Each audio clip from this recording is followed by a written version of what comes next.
one thing I do personally to improve the patient experience, and I must add here that the point I try to make very strongly in the class is we're not trying to tell you how to practice medicine.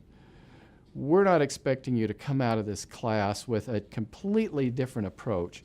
We're trying to give you some tools, some techniques, some things to think about, but you are your individual provider. You're your individual person. We know that we're not going to change that. We just want that to be better. So when we give you something or make a suggestion, we're just saying, put this in your toolbox. Maybe you can use it, maybe you can't.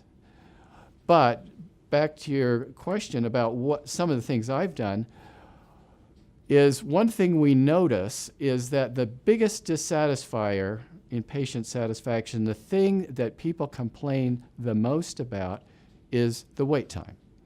So if you look at all the written comments that come back on the survey, about half of them generally are on wait time. But it isn't actually the time that is the issue. The issue is the respect. So when I come to into a room and I've made the patient wait 30 minutes, and I come in and it's no big deal to me, and you don't say anything, then the patient can remain offended that they've waited 30 minutes with no explanation, with no apology, with no anything. And it's not the same time. I mean, we have a standard, and different clinics and different systems have different standards. Some it's 10 minutes, some it's 20 minutes, some it's the time they get in the room, either it's time till they see the physician or provider. But that's not the issue. The issue is how they feel about that wait time. So what we set a standard in our clinic for 15 minutes, and I told my staff, if the patient waits more than 15 minutes, I want you to write in the upper right-hand corner of their encounter form, that's the piece of paper we get when we see the patient, how long they waited. So what I would do is if I would see that number in red, 20 minutes, I would go under the patient, I'd introduce myself, and I'd sit down and say, I apologize you've had to wait 20 minutes.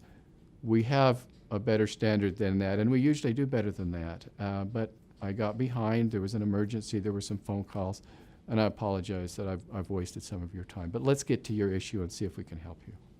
So studies have shown that when you apologize for the wait time, not something phony in advance, like when you call your favorite call pool and they say, I apologize for your experience, before you even tell them what it is, you know.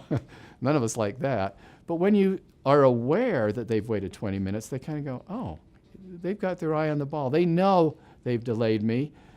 They gave me a little explanation, and I'm okay with that. I was willing to give up that time and wait that time to get this to this provider. So I think that's just one little technique. Another technique personally for me is my wife always asks me when I meet people what color their eyes are. And I'll say, oh, I don't know what color their eyes are. Why are you asking me that? And she says, you know why you don't know what color people's eyes are? And I go, no, because you don't really look at people. You just glance at people and then go on to the next thing. So I personally, this is for me, try doing that. So when I have a conversation with someone I really want to engage with, I make sure I come out of that exam room and know their eye color. Because if I know their eye color, I've concentrated on looking at their eyes, and it's a different connection. Try it sometime. Just try looking at someone and try to make a mental note what their eye color is, and you look at them a little more deeply.